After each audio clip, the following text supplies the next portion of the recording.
दीनानाथ मंगेशकर रुग्णालयातील गर्भवती मृत्यू प्रकरणी धर्मादाय आयुक्त कार्यालयाच्या समितीकडून चौकशी सुरू आहे। धर्मादाय सहायुक्तांसह एकूण 5 सदस्य या समितीमध्ये असणार आहेत, जे चौकशी करतील। धर्मादाय आयुक्त समितीचा अहवाल येण्याकरता 2 दिवस लागणार आहेत। डॉक्टरांनी पैसे मागितले होते का, त्या 5.5 तासात रुग्णालयात नेमकं काय काय घडलं, वैद्यकीय हलगर्जीपणा कुठे झालेला आहे का, अशा 3 मुद्द्यांवर ही समिती अहवाल देणार आहे। तर माता मृत्यू अन्वेषण समितीचा अहवाल आज दुपारपर्यंत येणं अपेक्षित आहे।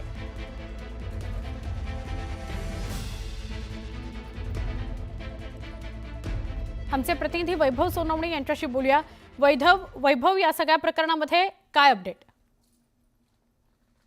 या सगळ्या प्रकरणामध्ये काल प्राथमिक अहवाल जो आरोग्य समितीने दिला, राज्य सरकारने नेमलेल्या त्या समितीच्या अहवालानंतर आणखी 2 अहवाल जे आहेत ते येणं त्याची प्रतीक्षा आहे। त्यानंतर या रुग्णालयावरती नेमकी काय कारवाई होऊ शकेल ते समजेल। त्यात महत्त्वाचा अहवाल जो आहे तो माता मृत्यू अन्वेषण समिती जी आहे तिचा अहवाल आज दुपारपर्यंत येणं अपेक्षित आहे। नेमका या महिलेचा मृत्यू जो आहे तो कशामुळे झाला याची कारणमीमांसा ही समिती करेल। आज दुपारपर्यंत हा अहवाल आल्यानंतर धर्मादाय आयुक्तांना राज्य सरकारनं जो या प्रकरणात अहवाल द्यायला सांगितलेला होता, 5 तास 10 लाख रुपये न भरल्यामुळे या महिलेला रुग्णालयात ठेवण्यात आलेलं होतं, तिच्यावरती उपचार करण्यात आले नाही, या सगळ्या बाबींची चौकशी जी आहे ती धर्मादाय आयुक्तांकडून केली जाईल।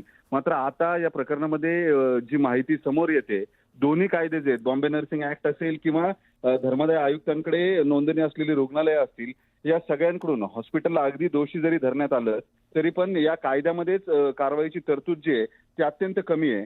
5,000 रुपये ते 50,000 रुपये दंडापर्यंतच ही कारवाई जी आहे ती करता येऊ शकते या दोन्ही कायद्यांच्या अन्वये, बॉम्बे नर्सिंग ऍक्ट असेल किंवा चॅरिटेबल ऍक्ट असेल, या सगळ्यांच्या अंतर्गत रुग्णालयाला फार कमी दंडात्मक कारवाईची तरतूद आहे। या सगळ्या प्रकरणामध्ये पोलिसांकडून गुन्हा दाखल होईल का हे पाहणं जास्त महत्त्वाचं असणार आहे आणि त्या संदर्भातला अहवाल जो आहे तो जिल्हा मेडिकल बोर्ड देतं, ज्याच्यामध्ये ससून रुग्णालयाचे अधीक्षक असतात, जिल्हा शल्य चिकित्सक असतात आणि आणखी 2 डॉक्टर जे या समितीवरती नेमलेले असतात, त्यांच्याकडून या मेडिकल नेग्लिजन्स झालाय का याबाबतचा अहवाल पोलिसांना देण्यात येतो।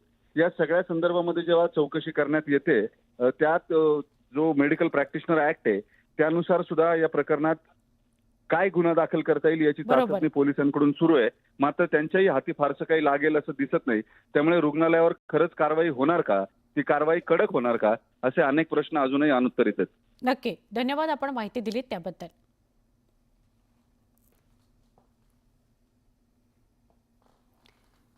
धर्मादाय समिती अहवालात कुणावर ठपका ठेवला जातो हे बघणं महत्त्वाचं ठरणार आहे।